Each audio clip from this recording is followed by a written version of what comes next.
Donald Trump has refused to say that he'll respect the outcome of the U.S. presidential election if he loses. His remarks made during the final television debate against Hillary Clinton are being slammed as an unprecedented challenge to American democracy. Mr. Trump was asked twice by the moderator if he would commit to recognizing the result, and this was his answer. I will tell you at the time. I'll keep you in suspense. Well, Chris, let me respond to that because that's horrifying. You know, every time Donald thinks things are not going in his direction, he claims whatever it is rigged against him. There was even a time when he didn't get an Emmy for his TV program 3 years in a row, and he started tweeting that the Emmys were rigged against him. Should have gotten it. This is a mindset. That is not the way our democracy works. We've been around for 240 years. We've had free and fair elections. We've accepted the outcomes when we may not have liked them, and that is what must be expected of anyone standing on a debate stage during a general election. Mr. Trump's stance drew swift condemnation, with fellow Republicans joining in to denounce him. One senator said that he was beyond the pale, while another said that if Mr. Trump lost, it would be because he failed as a candidate.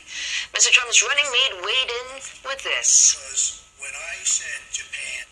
Well, I think there's no question that Donald Trump will accept the outcome of this election because he's going to win this election. I think what you heard Donald Trump say tonight was out of concern for, frankly, fairly obvious bias in much of the national media, and out of concern for pockets and instances of voter fraud around the country. I had a reporter a few minutes ago. I asked them, I go, so if there was rampant fraud, should we still accept the results? And they said, yes, we should. That's not the America I know. And that's disgusting that the media is perpetrating something like that. We are an example for the world. And to have a leading presidential candidate undermine our democracy, I think is shameful. Today's debate looked to be more substantive than the previous two. The candidates locked horns on divisive national issues like abortion and gun control. But one of the most striking moments came when Mrs. Clinton pressed Mr. Trump on his amiable relationship with Russia. She suggested that he was under Moscow's thumb, sparking off this remarkable exchange. Look, from everything I see, has no respect for this person. Well, that's because he'd rather have a puppet as president of the United States. No puppet. And it's pretty clear. It's pretty clear you won't admit that the Russians. Mr. Trump's choice of words once again had social media buzz, not in a good way.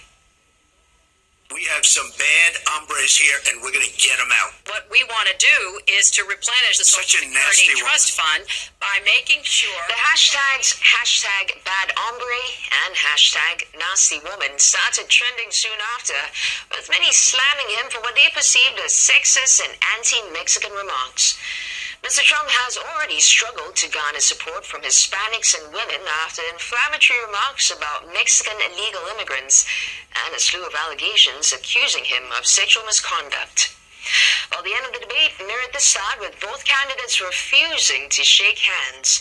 A CNN ORC Snap poll showed 52% saying Mrs. Clinton had won the debate and 39% for Mr. Trump.